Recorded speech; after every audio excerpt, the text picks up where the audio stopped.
Hello, folks. Well, today I got the itch to fly one of my nitro-powered airplanes.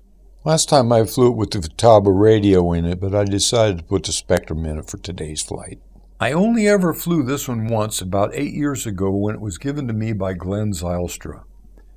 He also gave me the Aeronca Champ that its wing folded in flight. And there's a link to that video crash in the description if you want to check that out. Well, I was really happy to fly them for him before he passed away, and that's why he gave them to me, so I could fly them for him. He was not bothered by the crash, though, of the Champ, as he said it's because he didn't build it. So this big, red, ugly airplane has hung on my wall since, but I have this thing about low-wing airplanes. My first RC airplane was similar to this. It was prettier, though, as you can see. Well, this big red airplane was built by this fellow whose name is in the aileron servo well. I'm told it was entirely built from scratch, so it has no name. I call it Big Red. It seems to be built pretty strong, but it is heavy. The monocoque is so far stretched it won't tighten up anymore, but we're going to give it a shot and fly it anyway. It also was a nose dragger at some point. With this linkage still in there, it would be easy to put back, but I like the tail dragger, so I'm going to leave it like it is. And the engine is one of my favorites of all time, the KMB 61 Perry Carb. Powerful and very reliable. I actually have one. I've never run this one. It's brand new and made in the USA. You know, there's just something about flying big, heavy balsa airplanes like this. They penetrate the wind very well, as you can see here in the 15-mile winds this morning, and 52 degrees.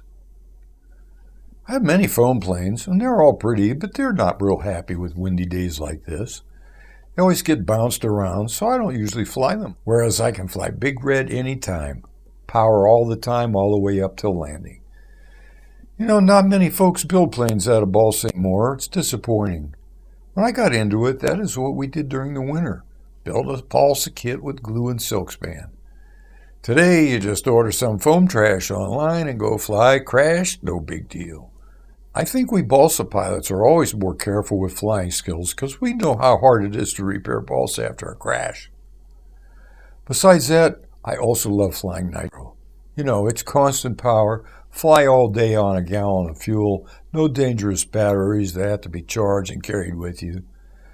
So for me, this 55-year-old airplane, it is like taking me back to a time when I was young and not 78 like I am now.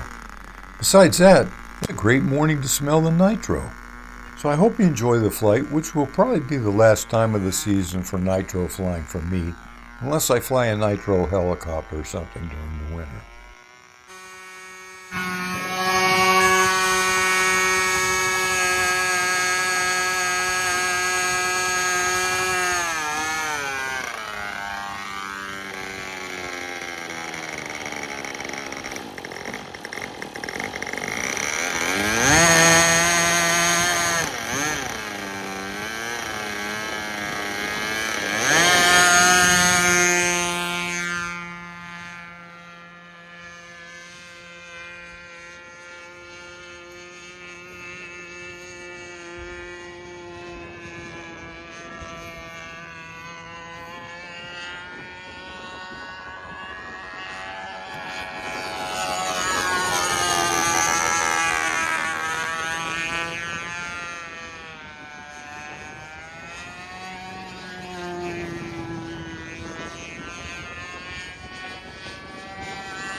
Uh-oh.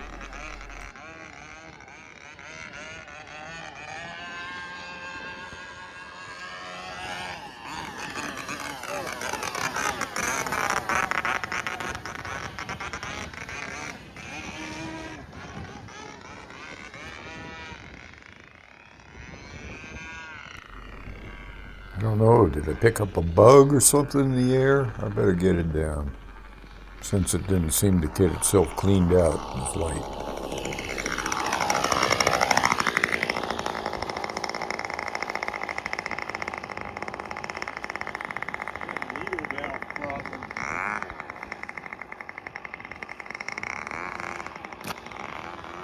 Last time I flew it was in the summer and it was hot.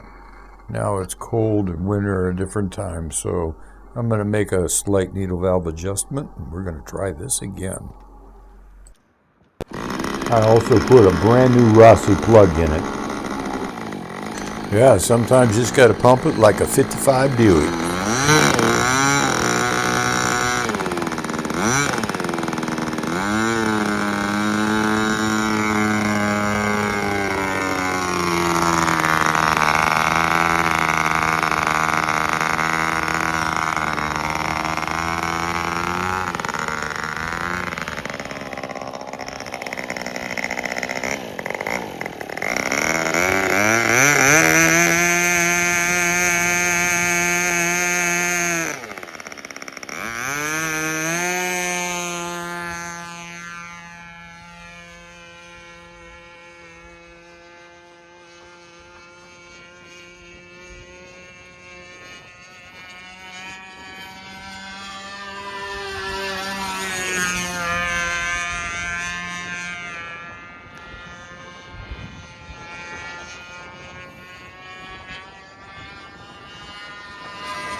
And like the song says, she may be ugly, but she sure can cook. Right now, I'm thinking it's pretty beautiful. So never judge a person or a book or an airplane by its covering, which is ugly, but it's beautiful inside.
It's a narrow road.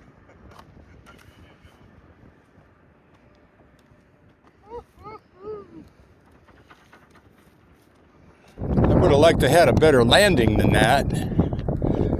Well, thanks a lot for watching, everybody. See you next time. And Ilea did a fantastic job of following me with my iPhone. Don't you think she did a good job, folks?